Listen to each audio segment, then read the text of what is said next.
अगर सटका सी क्यों कि जहाँ भी तुम हो सर झुकाएंगे वो तुम परिवार हो मेरे ओ सावरे ओ सावरे ओ सावरे।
DJ Kartik, Rasmi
बना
यज्ञस्य मुखादग्निरजायतः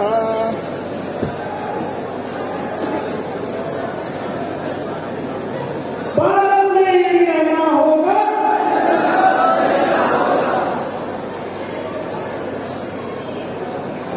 जो राम का ही किसी काम करे, जो राम का नहीं, जो राम का नहीं,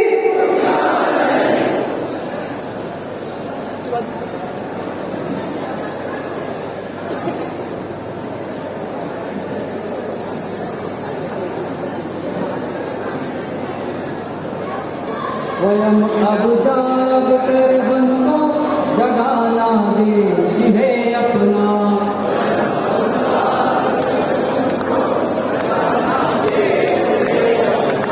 स्वयं अब जाग कर हमको जगाना देश है अपना।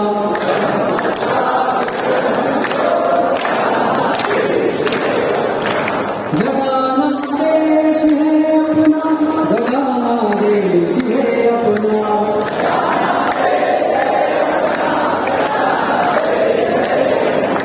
हमारे देश की मिट्टी हमें प्राणों से प्यारी है।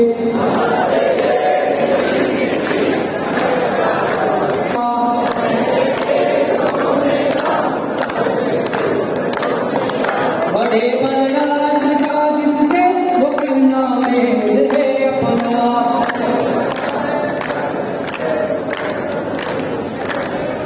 जगाना देश है अपना, जगाना देश है अपना।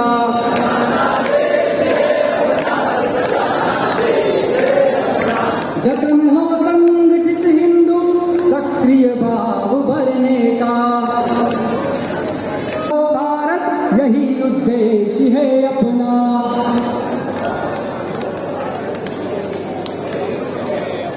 जगाना देश है अपना, जगाना देश है अपना।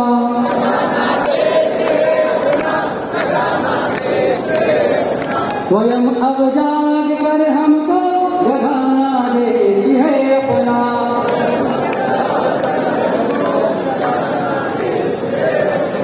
जगाना देश है अपना, जगाना देश है अपना।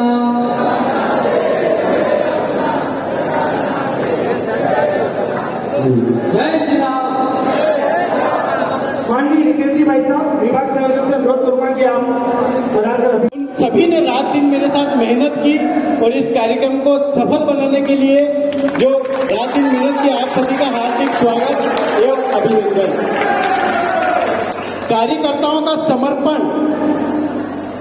शमशेर सिंह जी जो बरसात के समय बैठक करके आ रहे थे और बरसात में अकेले थे तो रास्ते में कहीं गिर गए, उनके चोट भी आई।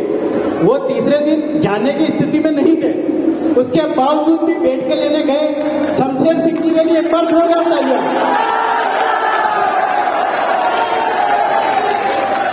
अंकित जी माली कारुंडा जिनके पांव में गिरने से 10 टांके आए थे, उसके बावजूद भी वो गेड़ी लेकर के गए और लेट के लेने गए, उनके लिए एक बार जोरदार तालियां। हिंदू जागरण मंच की जो तहसील की टीम है, तहसील की टीम ने भी पूरी मेहनत की मेरे साथ कंधे से कंधा मिला करके। तहसील की टीम के लिए एक बार जोरदार तालियां। छोटी सावली की टीम जिन्होंने रात दिन मेरे साथ मेहनत की, भटकाने के बाद भी नहीं भटके और रात दिन मेहनत की और आज सफल आयोजन किया, उनके लिए एक बार जोरदार तालियां। बड़ी सावली वाले जो हमारे धर्मेंद्र सिंह जी हैं, उन्होंने भी इस कार्यक्रम के लिए रात दिन मेहनत की, उनके लिए बड़ी सावली की टीम के लिए भी जोरदार तालियां। हमारे गांव की आज हिंदू जागरण मंच की टीमें पूरे 100 गांवों में संगठन का विस्तार हो चुका है और 100 गांवों में हिंदू जागरण मंच की कार्यकारिणी बन चुकी है। ग्राम संयोजक, ग्राम सह संयोजक, ग्राम मंत्री, ग्राम महामंत्री और ग्राम युवा वाहिनी प्रमुख, इन सब के लिए जोरदार तालियां। आज गुरु जी सभी आपने मेरे साथ कंधे से कंधा मिला करके काम किया और आयोजन को सफल बनाया। आप सभी का हार्दिक स्वागत एवं अभिनंदन। साथ ही माननीय रविकांत जी भाई साहब प्रांत महामंत्री जी के स्वागत है।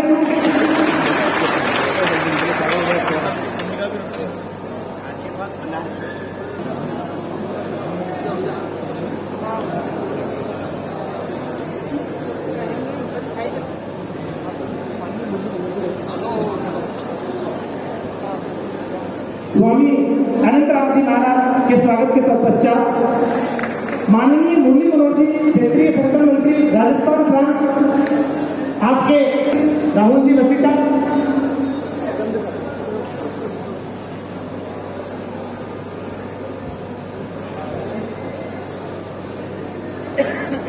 दीपसा मड़ोली, आप पधारें और स्वागत करें। भैया अपन साइड में चल जाएगा। संयोजक श्री सुरेश जी अग्रवाल, कार्यक्रम संयोजक है आप, आपके स्वागत के लिए प्रतीश जी अग्रवाल, कमलेश जी बुनकर, आप पधारें। ये कार्यक्रम के संयोजक हैं, इनके लिए तालियां।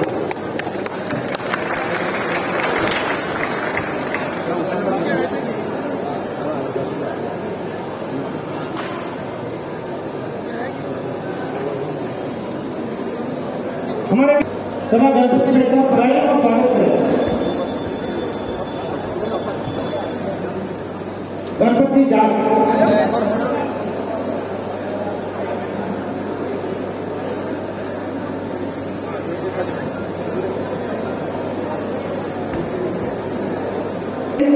माननीय श्री श्री 1008 सुदर्शनाचार्य जी महाराज से अनुरोध करूंगा कि आप पधार कर हमें आशीर्वचन प्रदान करें। माननीय स्वामी जी,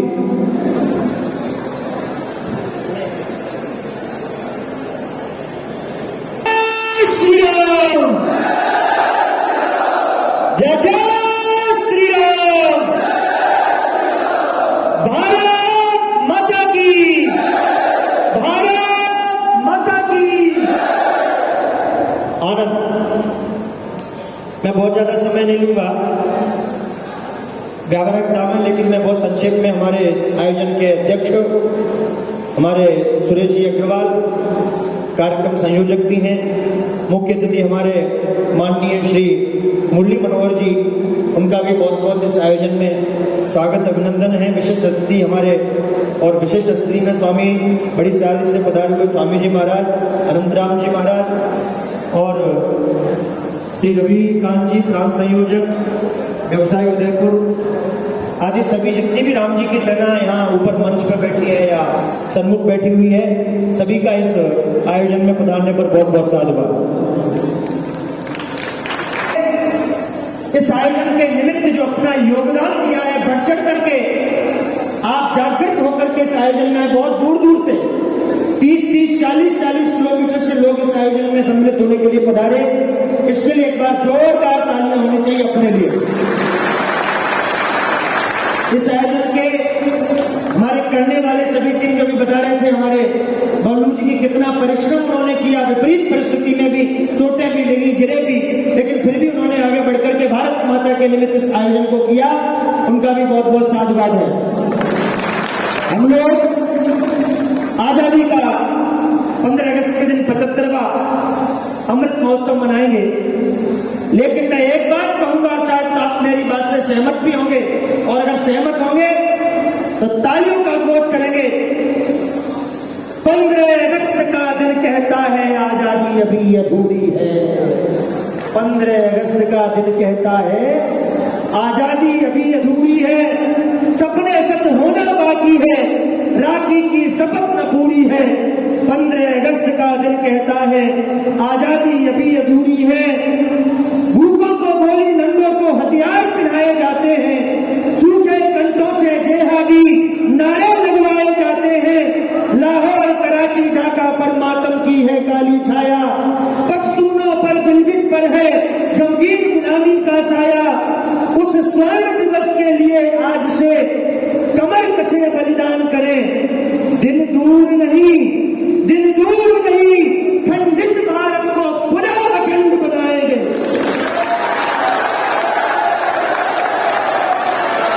दिन दूर नहीं, खंडित भारत को पुनः अखंड बनाएंगे। गिरगिट से गारो पर्वत तक आजादी पर्व मनाएंगे। उस स्वर्ण दिवस के लिए आज से कमर कसे बलिदान करें। जो पाया उसमें खो न जाए, जो खोया उसका ध्यान करें। 15 अगस्त का दिन कहता है आजादी अभी अधूरी है। हम उस राम के वंशज हैं जहां राम जी को जब वनवास हुआ, तापस वेश विशेष उदासी, लेकिन कदाचित हम बार बार भूल जाते हैं जिस समय भगवान राम को 14 वर्ष का वनवास हुआ था। तो वनवास होने के बाद में भगवान राम अपना सब कुछ छोड़ करके, अपना राजपाट, यहाँ तक कि अपने वस्त्रों को, जो राजश्री वस्त्र होते हैं, उनको त्याग करके, अपना सर्वस्व त्याग करके भगवान राम वन में गए थे। अपना सब कुछ छोड़ करके भगवान राम वन में गए थे। लेकिन शायद आपको स्मरण होगा, यदि आपने थोड़ी सी भी रामायण का अध्ययन किया होगा, भगवान सब कुछ परित्याग करके वन में गए, लेकिन भगवान अपने अस्त्र शस्त्रों को त्याग करके नहीं गए। भगवान अपने शस्त्रों को त्याग करके नहीं गए, जबकि तापस वेश साधु का वेश बना करके गए थे, और साधु के वेश में शस्त्रों की आवश्यकता नहीं है। लेकिन भगवान राम का कहना था कि मैं धर्म की रक्षा के लिए अगर सब कुछ त्याग सकता हूं, तो धर्म की रक्षा के लिए शस्त्र भी उठा सकता हूं।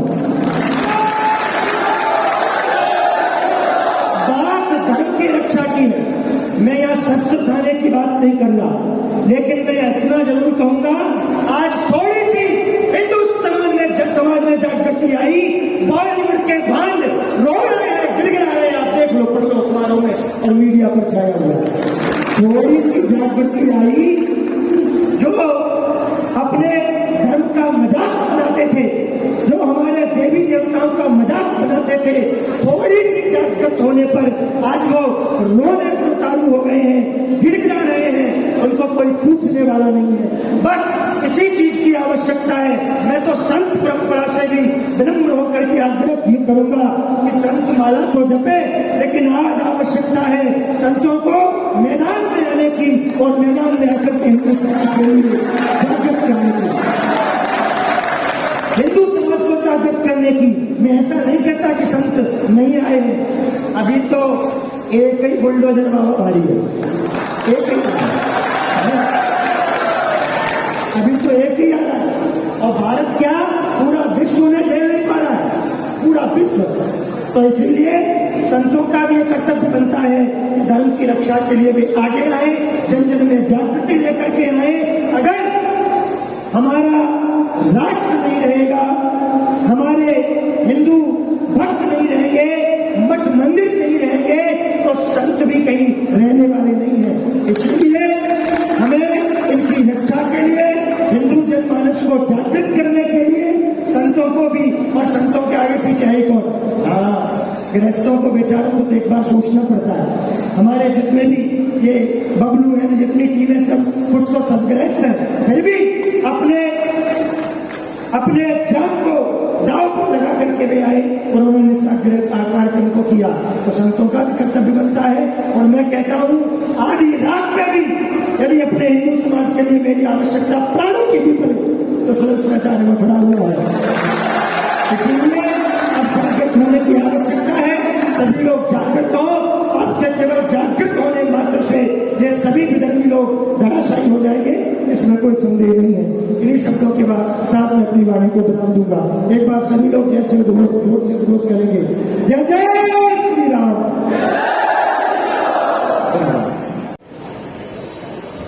जय जय श्री राम। एक बार सभी अपने दोनों हाथों को उठाकर भारत माता के चरणों में वंदन करेंगे। वंदे वंदे वंदे।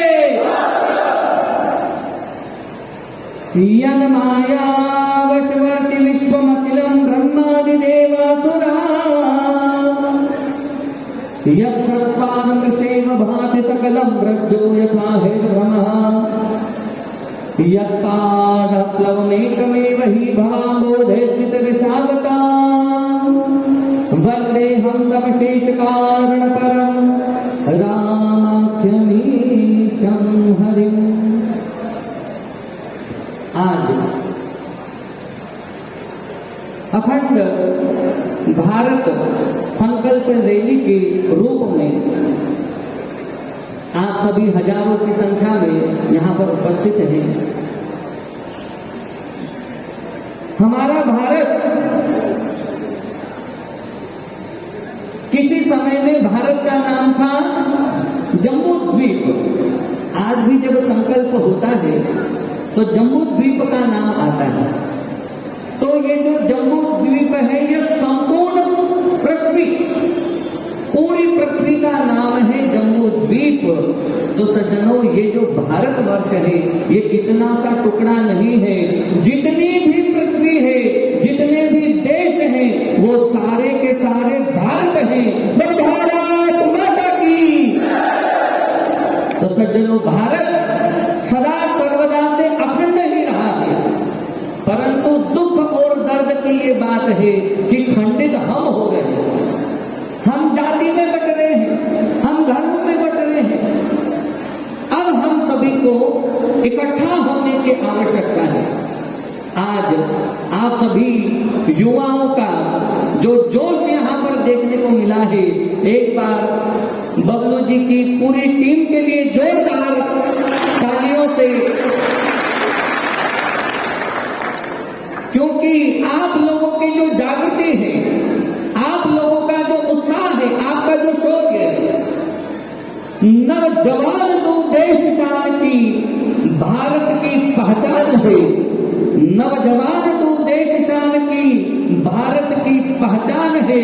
तेरे निज बाहुबल पर हम सबको अभिमान है। बड़ा कदम अपने आगे, बड़ा कदम अपने आगे, अब रुकना तेरा काम नहीं। दूर क्षितिज पे देख कर जरा, वो तेरा लक्ष्य महान है, वो तेरा लक्ष्य महान है। तो भारत वर्ष, भारत भूखंड, राजा भरत, आप लोगों ने जरूर नाम सुना होगा। राजा भरत जो शेर के साथ में खेलते थे, हम उन राजा भरत की संतान है। हम ऐसे देश में जन्मे हैं जो हमारे पूर्वज है, शेर चीताओं के साथ में खेलने वाले, शेरों के दांत गिनने वाले, ऐसे हमारे पूर्वज रहे हैं। ये बड़ा ही सुंदर आयोजन यहाँ पर हुआ है, जो संपूर्ण भारतवर्ष में चेतना को व्यक्त करने वाला, जिसकी अध्यक्षता श्रीमान सुरेश अग्रवाल, मुख्य अतिथि के रूप में श्री मुरली मनोहर जी, विशिष्ट अतिथि के रूप में स्वामी जी गोपाल सत्संग पुरुषोत्तम आश्रम एवं वशिष्ठ अतिथि श्री रविकांत जी। तो आप सभी पूरी की पूरी टीम के सहयोग से ये कार्यक्रम जागने की आवश्यकता आ गई है। ऐसे आप सभी जागे गई हैं, क्योंकि सज्जनों, अब समय सोने का नहीं रहा। जहाजों को जो डुबा दे, जहाजों को जो डुबा दे, उसे तो निम्बायणा में ये जो भव्य आयोजन पूरी टीम के अथक परिश्रम से समायोजित हो रहा है, सानंद संपन्नता की ओर जा रहा है। भगवान से, ईश्वर से मैं उनके चरणों में यही प्रार्थना करूंगा, और आप लोगों से विशेष आग्रह कि हिंदू अब जाग जाए। वो समय गया कि कोई आपके एक गाल पर थप्पड़ मारे तो आप दूसरे गाल को भी आगे कर दो। अब वो समय आया है कि यदि कोई आपको अंगुली भी बताए तो उसके दांत तोड़ दो। अब ये समय आपका है। तो किसी की हिम्मत नहीं होनी चाहिए कि हिंदू की तरफ आंख उठा करके भी देखें, क्योंकि हम सत्य सनातन धर्मावलंबी हैं। जब से ये ब्रह्मांड बना, जब से हमारा सत्य सनातन धर्म वैदिक परंपरा चली आई है, तो ये अखंड भारत, अखंड हिंदू राष्ट्र बने। हम सभी एकजुट होकर, कंधे से कंधा मिलाकर एक साथ चले, और भारत माता की जो भक्ति है, सेवा, संस्कार, संस्कृति हमारी अक्षुण्ण रहे। इन्हीं शब्दों के साथ मैं अपनी वाणी को विश्राम दूंगा। एक बार सभी भारत माता का जय घोष करेंगे। बोलो भारत माता की वंदे वंदे, जय जय श्री राम।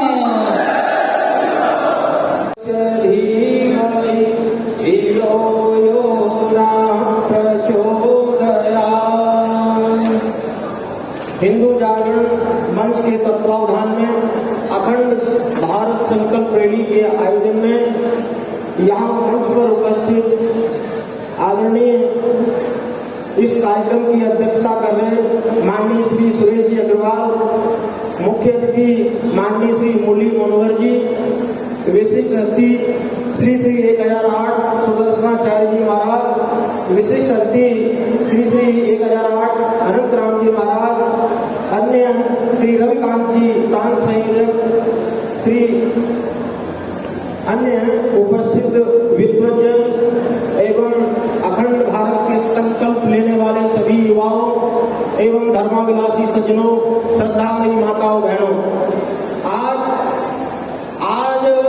हमारे देश को सबसे ज्यादा जरूरत है कि जितने भी हमारे श्रेष्ठ महापुरुष हैं, जितने भी अभी श्रद्धेय स्वामी जी ने कहा कि जितने भी संत समाज के लोग हैं, जितने भी श्रेष्ठ पुरुष हैं, उन सभी को एक हो जाना चाहिए। अपने मतभेदों को भुला करके अपने जाति, धर्म, संप्रदाय ये सभी पीछे है, देश पहले है, राष्ट्र पहले है। यदि राष्ट्र नहीं रहेगा तो हमारी कोई कल्पना नहीं हम कर सकते हैं। इसलिए किसी राष्ट्र के लिए, किसी हिंदू धर्म के लिए, किसी धर्म के लिए 5 चीजें आवश्यक होती हैं। पहली है संस्कृति, दूसरी है सभ्यता, तीसरी है परंपरा, चौथी है मर्यादा और 5वीं है इतिहास। यदि हमारे देश की संस्कृति मिट जाएगी, हमारे देश की सभ्यता, खान पान, पहनावा ही अगर नष्ट होता चला जाएगा, जिस तरह से विदेशी संस्कृति आज हावी है हमारे ऊपर, उस तरह को देखते हुए हमारे धर्म पर बहुत ज्यादा प्रहार हो रहे हैं, हमारे देवी देवताओं का अपमान हो रहा है। अब हम यही संकल्प लेना चाहिए कि हम अपनी देवी देवताओं का अपमान नहीं सहेंगे। हम अपने गंगा, गीता और जो भी हमारे वेद पुराण आदि इतिहास हैं, उन सब की रक्षा के लिए हमें तत्पर हो जाना चाहिए।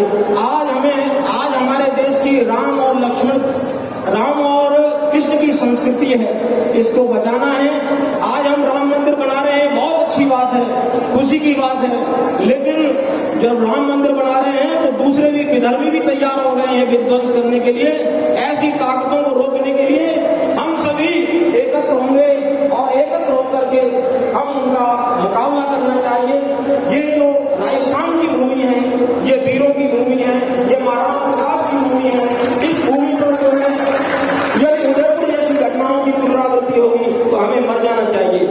यदि उदयपुर जैसी घटनाएं पुनः न हो, इसलिए हम सभी लोगों को जागृत होना पड़ेगा और अपनी संस्कृति की, अपनी मर्यादा की, आज मर्यादाओं की बहुत जरूरत है। मर्यादा पुरुषोत्तम भगवान राम ने अपने देश की संस्कृति के लिए, अपनी मर्यादा के लिए अपना जो है सब कुछ सर्वस्व निछावर कर दिया। इसलिए हम सभी मर्यादा को और इतिहास को हम कभी ना भूलें। इन्हीं शब्दों के साथ मैं बहुत आभार व्यक्त करता हूं हिंदू जागरण मंच का कि ऐसे आयोजन हमेशा होते रहें, जिससे कि हमारे युवाओं में, खास करके हमारी बहन बेटियों में ये उत्साह जाए कि हाँ, हम जो है जागृत हो चुके हैं। आज युवाओं, हमें अपनी बेटियों की, बहन बेटियों की रक्षा करना बहुत आवश्यक है। ये जो है यहाँ मुझे कहने में कोई गुरेज नहीं है। आज जो है मुसलमानी जो लड़के हैं वो कॉलेजों में जो है हमारा जो तिलक लगा देते हैं, हिंदू धर्म का तिलक लगा करके, और जो है ये जो है पट्टा पहन करके और कलावा पहन करके हमारी बहन बेटियों को ठग करते हैं, बहकाते हैं और जो है उनको गलत रास्ते पर ले जाने के लिए प्रेरित करते हैं। तो हम सभी को इस ओर ध्यान देना चाहिए और अपनी संस्कृति को, सभ्यता को, इतिहास और परंपरा को बचाने के लिए, अपने प्राणों की आहुति देने के लिए पूर्ण संकल्प के साथ कटिबद्ध हो जाना चाहिए। इन्हीं शब्दों के साथ मैं सभी आयोजकों का बहुत बहुत आभार प्रकट करता हूं कि उन्होंने ऐसा आयोजन करके हम सभी को जागृत करने का अवसर प्रदान किया है। ओम शांति। विपिन रावत जी शहीद हो गए, वरना ये 2022 के अंत तक पीओके अपना होता। लेकिन पीओके से अपने को संतुष्ट नहीं होना है, अपने को लाहौर लेना है। लाहौर क्यों लेना है? कि लाहौर में सरदार भगत सिंह का बलिदान हुआ था। तो मैं बोलूंगा, जहां हुए बलिदान भगत बोला वो लाहौर हमारा है। जहां हुए बलिदान भगत सिंह, जहां हुए बलिदान भगत सिंह। हिंदू जागरण मंच के इस अखंड भारत संकल्प दिवस कार्यक्रम में हम सबको आशीर्वाद देने के लिए पधारे हुए परम पूजनीय श्री श्री 1008 श्री सुदर्शनाचार्य जी महाराज, स्वामी श्री श्री 1008 श्री अनंतराम जी महाराज और आर्य समाज के स्वामी जी श्री स्वामी मेधानंद जी सरस्वती और हिंदू जागरण मंच के प्रांत महामंत्री श्रीमान रविकांत जी त्रिपाठी और इस कार्यक्रम के मुख्य आयोजक संयोजक, इस कार्यक्रम की अध्यक्षता कर रहे सुरेश जी भाई साहब और हिंदू जागरण मंच निम्बाहेड़ा के सभी कार्यकर्ता, इस कार्यक्रम को सफल बनाने में जिन्होंने मेहनत की, उन सबको कोटि कोटि बधाई।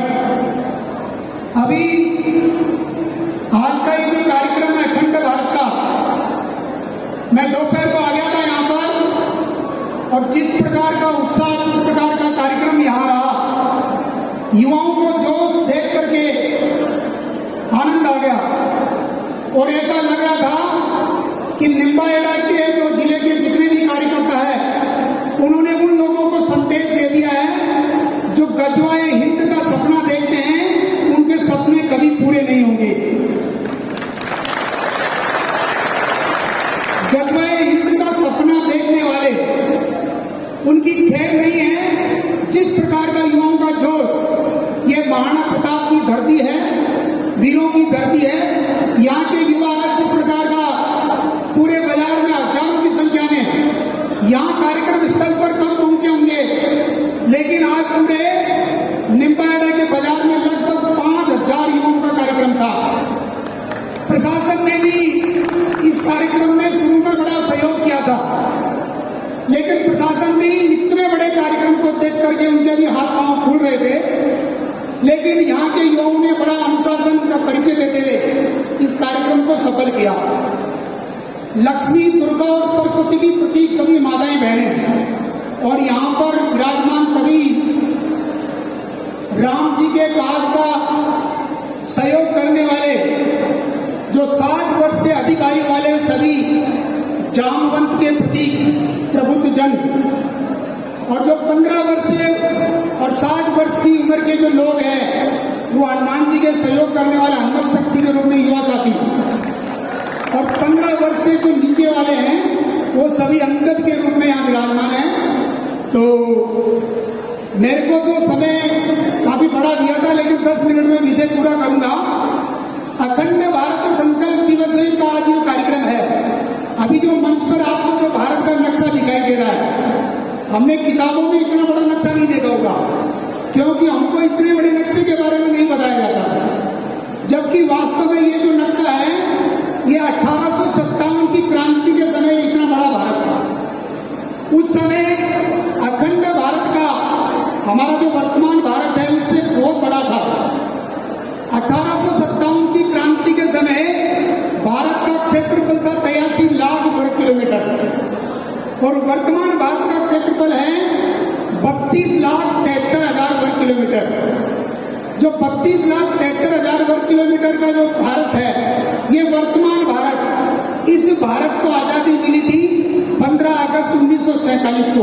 2 दिन बाद में अपन स्वतंत्रता दिवस मनाने वाले हैं, लेकिन स्वतंत्रता दिवस मनाना है, लेकिन इस स्वतंत्रता दिवस से पहले जो हिस्सा भारत का कट करके अलग हो गया था, उसके बारे में भी हमको जानकारी होनी चाहिए।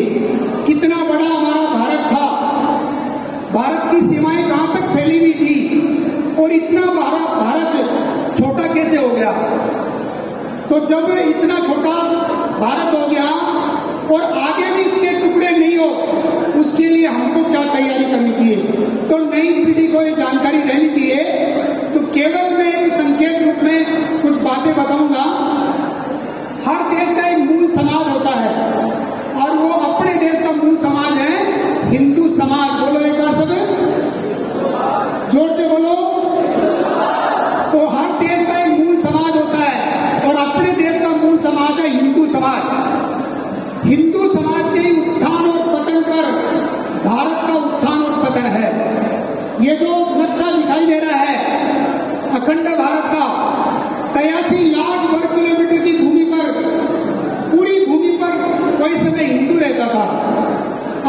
वर्तमान भारत को छोड़ करके बाकी का जो 50 लाख वर्ग किलोमीटर की भूमि है वहां पर हिंदू नहीं रहता। इसका मतलब क्या है कि जहां हिंदू घट जाता है वो हिस्सा भारत से अलग हो जाता है। इसलिए कहा जाता है हिंदू घटा देश बटा। एक बार बोलिए, जब जब हिंदू घट जाता है, जब हिस्सा जहां पर हिंदू कमजोर हो जाता है वो हिस्सा भारत से अलग हो जाता है। 1857 की क्रांति में उस समय इतना बड़ा एक तरह से क्रांति हुई, अंग्रेजों ने सोचा कि इस प्रकार की क्रांति दोबारा नहीं हो, इसलिए भारत को योजनाबद्ध तरीके से तोड़ा जाना चाहिए। तो 1876 में अफगानिस्तान भारत से अलग हुआ। 1904 में नेपाल भारत से अलग हुआ। 1906 में भूटान भारत से अलग हुआ। 1914 में ये जो तिब्बत नाम का जो देश है जिस पर चाइना ने कब्जा कर रखा है, इसका क्षेत्रफल है 27 लाख वर्ग किलोमीटर। यहां भी कभी हिंदू और बौद्ध रहते थे, ये भी भारत से अलग हो गए 1914 में। अंग्रेजों ने उसको एक बफर स्टेट बना करके, और 1935 में श्रीलंका, जहां पर भगवान राम ने जाकर के वहां पर विजय पताका लहराई थी, 1935 में श्रीलंका अलग हुआ था। 1937 में ये जो ब्रह्मा, जिसको म्यांमार बोलते हैं, 1937 में ब्रह्मा अलग हुआ था। और 1947 में ये जो पाकिस्तान और बांग्लादेश है, पूर्वी पाकिस्तान और पश्चिम पाकिस्तान, ये 1947 में अलग हुआ था। 1962 में भारत और चाइना के बीच में जो युद्ध हुआ था, उस युद्ध में भारत पूरी तैयारी से नहीं लड़ पाया। उसके कारण से 38,000 वर्ग किलोमीटर की जमीन वो भी भारत से अलग हो गई। 1990 के लगभग 3 बीघा जमीन बांग्लादेश को देनी पड़ी। तो ये जितने के टुकड़े भारत से अलग हुए, उसका एकमात्र कारण था कि वहां पर हिंदू घट गया था। हिंदू जहां घट जाता है वो हिस्सा भारत से अलग हो जाता है, वो भारत को छोड़ करके। इसलिए अगर भारत को वापस अखंड बनाना है, भारत को पुनः शक्तिशाली बनाना है, तो किसको शक्तिशाली बनाना पड़ेगा? जोर से बोलो। भारत कमजोर हो रहा है, इसका मतलब हिंदू कमजोर हो रहा है। और भारत शक्तिशाली बन रहा है, इसका मतलब कौन शक्तिशाली हो रहा है? हिंदू शक्तिशाली हो रहा है। तो वापस अगर भारत को अखंड बनाना है तो किसको शक्तिशाली बनाना पड़ेगा? हिंदू को शक्तिशाली। इसलिए बोलेंगे संगठित हिंदू समर्थ भारत। बोलो एक बार, संगठित हिंदू समर्थ भारत। ये जो अखंड भारत का सपना है, ये अखंड भारत का सपना भी हिंदू शक्तिशाली बनेगा तो ही सपना साकार होगा। कई बार हमारे को लगता है कि 1947 में जो भी परिस्थितियां रही थी, अब भारत के टुकड़े हो गए और वापस अखंड भारत कैसे हो सकता है? इतना पाकिस्तान, बांग्लादेश और जो जितना वर्णन मैंने किया है, लेकिन कोई भी ऐसी जो कृत्रिम घटनाएं होती है वो स्थापित सत्य नहीं होती। अपना जो देश है ये देवताओं के द्वारा निर्मित देश है। इसके टुकड़े भले ही हो गए होंगे, लेकिन ये वापस अखंड बनेगा। अपने बड़े बड़े महापुरुषों ने कहा है कि ये जो कृत्रिम रूप से भारत के टुकड़े हुए हैं, एक बार पुनः अखंड बनेगा। हम सब ने इजराइल का नाम सुना है। इजराइल में यहूदी लोग रहते हैं। 1948 से पहले यहूदी पूरी दुनिया के 106 देशों में रहते थे। 106 देशों में रहने वाला यहूदी समाज, जब दो यहूदी मिलते थे तो मिलने के बाद में जब वो बिछुड़ते थे तो यही कहते थे कि अगली साल हम यरूशलेम में मिलेंगे। ये कहते कहते 1800 साल तक वो अगली पीढ़ी को कहते रहेगा अगली साल यरूशलेम में मिलेंगे। 1800 साल तक उनकी कितनी पीढ़ियां गुजर गई। इतनी पीढ़ियों को कहते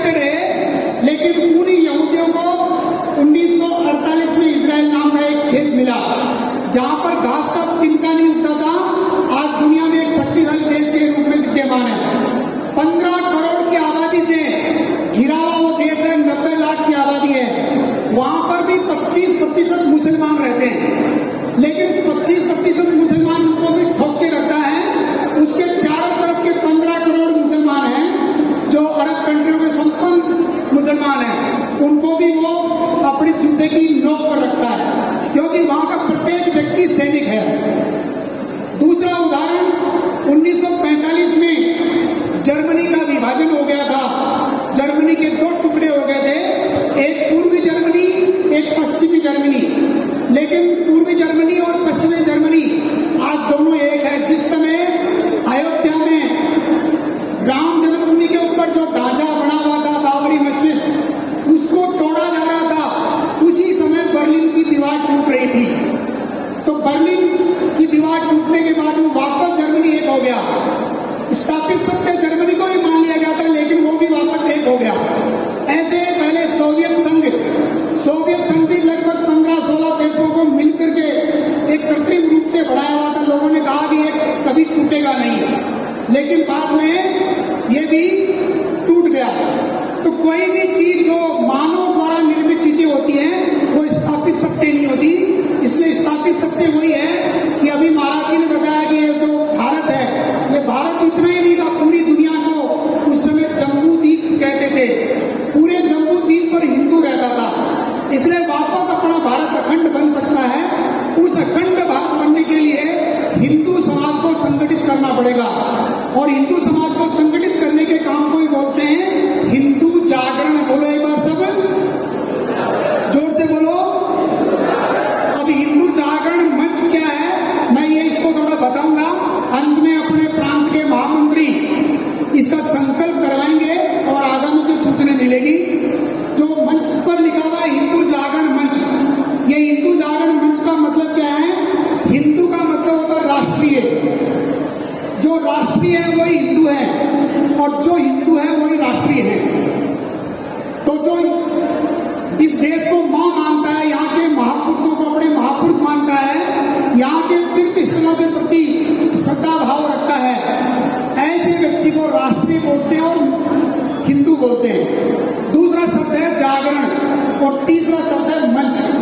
मंच का मतलब है हिंदू समाज को जागरण करने वाले जितने भी संगठन, संस्थाएं, संत, महात्मा, मंदिर, मठ, गुरुद्वारे, जो हिंदू जागरण का काम करने वाले जितने भी लोग हैं, समाज की जो सज्जन शक्ति है, भले लोग हैं, उन सबको एक जगह लाने की व्यवस्था को बोलते हैं मंच। और दूसरा शब्द है जागरण। तो जागरण का मतलब है 3 प्रकार का जागरण करना है। तो मैं वर्णन करने की बजाय उनका नाम लूंगा, आपको समझ में आ जाएगा। सबसे पहला आर्थिक जागरण। बोलो एक बार सब जोर से बोलो। आर्थिक जागरण। तो आर्थिक जागरण का मतलब है खरीदारी किससे करना है? खरीदारी उसी से करना है जो भारत को मां मानता है, उस समाज से करना है। और रोजगार भी उसी को देना है जो भारत को मां मानता है, भारत के पूर्वजों को अपना पूर्वज मानता है। तो खरीदारी करते समय और रोजगार देते समय अपने अपने समाज के बारे में बात चिंतन करना है। तो प्राथमिकता अपने भारतीय समाज को देना है, हिंदू समाज को देना है, राष्ट्रीय समाज को देना है। दूसरा है वैचारिक जागरण। वैचारिक जागरण का मतलब है अपने देश के अपने कौन है, कौन पराये हैं, देश के दुश्मन कौन है और देश के लिए लड़ने वाले लोग कौन है, हमारे देश के वास्तविक हीरो कौन है, देश में कौन गद्दा है, उनको पहचानना है और उनके बारे में घर घर जानकारी देनी है। आप किसी भी संगठन से जुड़े हो, किसी संत महात्मा से जुड़े होंगे, लेकिन पूरे हिंदू समाज का जागरण हमको करना है विचारों के द्वारा। और तीसरा है शारीरिक जागरण। शारीरिक जागरण का मतलब है, क्योंकि अंतिम निर्णय युद्ध के मैदान में होता है, फाइनल डिसीजन युद्ध के मैदान में होता है। रामायण का अंतिम निर्णय भी युद्ध के मैदान में हुआ था। रावण को खूब समझाया था, रावण को उसकी पत्नी ने समझाया, भाई ने समझाया, बेटे ने समझाया, हनुमान जी गए उन्होंने भी समझाया, अंगद गए उन्होंने भी समझाया, लेकिन वो नहीं माना। अंतिम निर्णय कहाँ हुआ? युद्ध के मैदान में, शस्त्र के द्वारा हुआ था। महाभारत का अंतिम निर्णय भी कौरवों को खूब समझाया गया, समझाने के लिए भगवान श्री कृष्ण गए थे, लेकिन अंतिम निर्णय कहां पर हुआ था? युद्ध के मैदान में। और युद्ध शारीरिक से लड़ा जाता है, बातों से नहीं लड़ा जाता। तो हिंदू समाज का शारीरिक जागरण भी होना आवश्यक है। तो शारीरिक जागरण के लिए 4 बातें हैं। पहला काम है व्यक्तिगत स्वास्थ्य ठीक रखना। व्यक्तिगत स्वास्थ्य ठीक रखने के लिए 3 काम करने हैं। पहला काम, हम सबको हमारा शरीर बलशाली बनना चाहिए। शक्तिशाली शरीर ही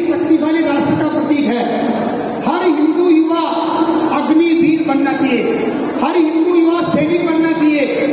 हमारे जितने भी हिंदू युवा हैं वो जिम में जावे, चाहे अखाड़े में जावे, चाहे घर पे करें, चाहे खेत में करें, लेकिन हर हिंदू युवा को ब्रह्म मुहूर्त में उठ करके व्यायाम करना चाहिए। बलशाली शरीर ही बलशाली राष्ट्र का प्रतीक है। हम हनुमान जी को याद करते हैं, हनुमान चालीसा बोलते हैं, लेकिन हनुमान चालीसा पढ़ने से हनुमान जी कुछ नहीं होते। हनुमान जी जैसा शरीर बनाना पड़ता है, और शरीर हनुमान चालीसा पढ़ने से नहीं बनता, हनुमान जी जैसी मेहनत करनी पड़ती है। इसलिए हर हिंदू युवा को व्यक्तिगत स्वास्थ्य ठीक रखने के लिए व्यायाम करना है। और दूसरा काम करना है युद्ध कला, क्योंकि आने वाला समय वो आमने सामने की लड़ाई होगी।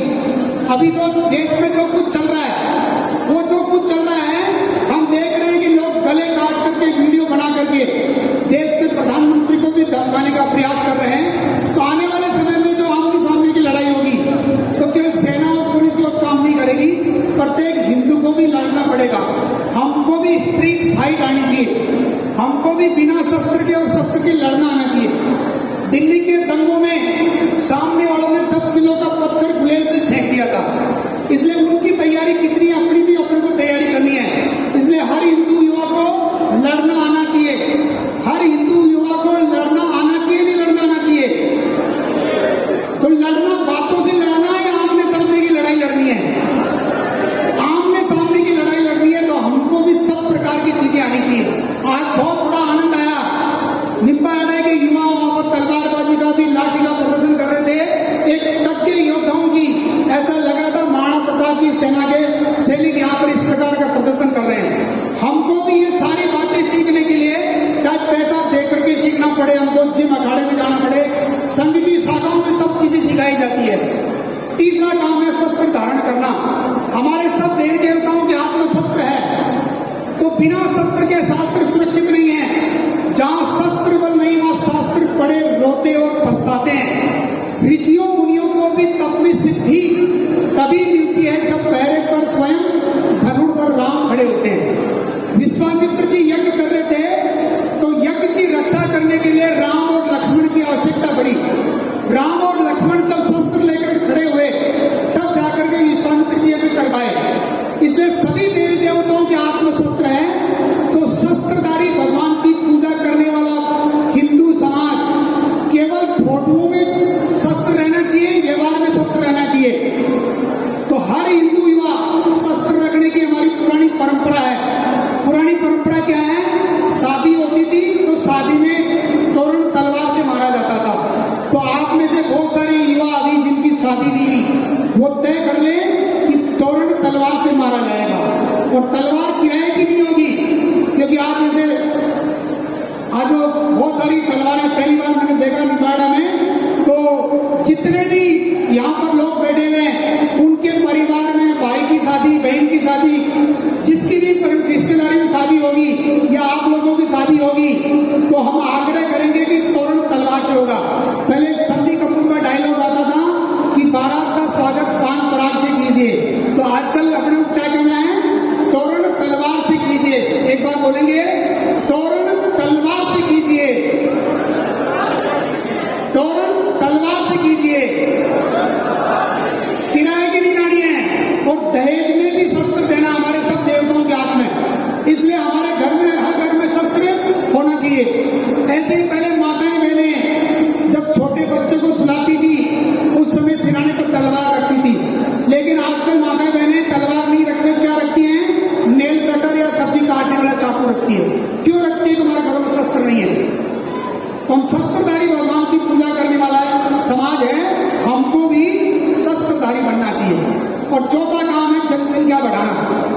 तो जनसंख्या बढ़ाना, अभी समस्या क्या हो रही है? समस्या जनसंख्या हमारे देश की बढ़ रही है, समस्या नहीं है। देश की समस्या उनकी बढ़ रही है, जनसंख्या उनकी बढ़ रही है जो भारत को मां नहीं मान रहा, जो भारत के टुकड़े टुकड़े देखने के सपना देख रहा है, जो भारत को गजवाए हिंद की तरफ ले जाने के लिए प्रयास कर रहा है, एक प्रकार के षड्यंत्र कर रहा है। तो भारत में जो भारत का मूल समाज है, हिंदू समाज की जनसंख्या बढ़े, इसलिए जनसंख्या बढ़ाना ये चौथा काम है। क्योंकि पहले कहते थे कि जिनके जितने भाई ज्यादा होते हैं, जितने जनसंख्या उतना मजबूत होते हैं। लोकतंत्र का जमाना है, लोकतंत्र के जमाने में नहीं चल रहा कि शेर का बच्चा एक ही अच्छा है।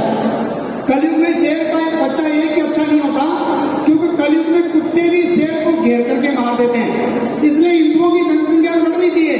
जो लोग ये सपने देख रहे हैं हम 5 हमारे 25, तो उससे मुकाबला करने के लिए हमको इकलौती संतान से काम नहीं चलेगा। अकेला होगा तो कौन सेना में जाएगा, कौन पुलिस में जाएगा, और कौन संत बनेगा, कौन संघ में जाएगा। इसलिए अभी जो कुछ चल रहा है पूरे देश भर में, ये जो अग्निवीर की जो योजना चली है, वो अग्निवीर की योजना बड़ी सोच समझ कर चली है। तो हमको सबको जनसंख्या बढ़ाने का ये काम है। तो 4 प्रकार का शारीरिक जागरण है। पहला व्यक्तिगत स्वास्थ्य ठीक रखना, दूसरा काम युद्ध कला, और तीसरा काम शस्त्र धारण, और चौथा काम है जनसंख्या बढ़ाना। इस काम को बोलते हैं शारीरिक जागरण। तो शारीरिक जागरण, वैचारिक जागरण प्लस आर्थिक जागरण,